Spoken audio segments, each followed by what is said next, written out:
ভিডিওটা টিকে লম্বা ধৈর্যର ସହ ଶେଷ ଯାଏଁ ଦେଖିବାକୁ ଅନୁରୋଧ। ଶେଷ ଯାଏଁ ଦେଖିଲେ ଜାଣିପାରିବେ କୁକୁରକୁ କ'ଣ ପାଇଁ ମାଗିବାକୁ ପଡ଼ିଲା ଭୁଲ। ଦିନେ ସକାଳୁ ମୁଁ ବାହାରିଲି ମାର୍କେଟ ମୋ ବାଇକ୍ରେ। କିଛି ବାଟ ଯାଉଛୁ ହଠାତ୍ ମୋ ବାଇକ୍ ଆଗକୁ ପଶି ଆସିଲା ଗୋଟେ କୁକୁର। ବ୍ରେକ୍ ଉପରେ ସମ୍ପୂର୍ଣ୍ଣ ଠିଆ ହେଇଗଲା।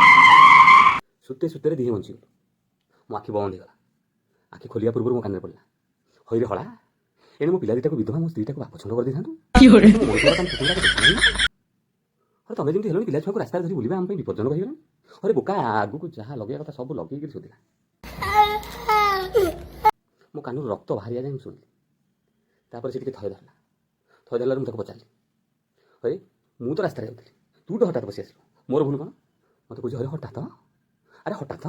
ଆରେ ତମ ମଣିଷ ଗୁଡ଼ାଙ୍କୁ ବିଶ୍ୱାସ ଅଛି ଯେ ମୁଁ ହଠାତ୍ ବସି ଆସିବି?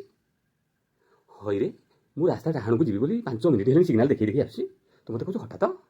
ସିଗ୍ନାଲ? ମୁଁ ଆଶ୍ଚର୍ଯ୍ୟ ହେଲି। କୁକୁର ମୋତେ କି ସିଗ୍ନାଲ ଦେଖିଲା ମୁଁ ଜାଣିପାରିଲିନି। ମୋତେ କହୁଛି, ଆରେ ଡାହାଣକୁ ଯିବି ବୋଲି ମୋ ଲାଞ୍ଜଟାକୁ ଡାହାଣକୁ ବଙ୍କେଇ ମୋ ଲାଞ୍ଜ ଦରଜ ହେଇଗଲାଣି, ତୁ କହୁଛୁ ହଠାତ୍?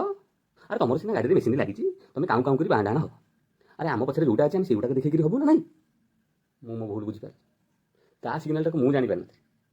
ମୋର ପ୍ରକୃତରେ ଭୁଲ। ମୁଁ ତାକୁ ଭୁଲ ମାଗି ଘରକୁ ଫେରିଲି।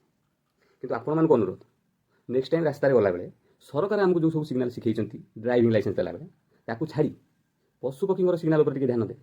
ନହେଲେ ଏମିତି ମୋର ଭଳିଆ ହଟ ହେଇ ଭୁଲ ମାଗି ରାସ୍ତା ମଝିରେ ଘରକୁ ଫେରିବେ। ଭିଡ଼ିଓଟି ଭଲ ଲାଗିଥିଲେ ସବସ୍କ୍ରାଇବ୍ କରିବେ, ଲାଇକ୍ କରିବେ। ଧନ୍ୟବାଦ। ଜୟ ଜଗନ୍ନାଥ।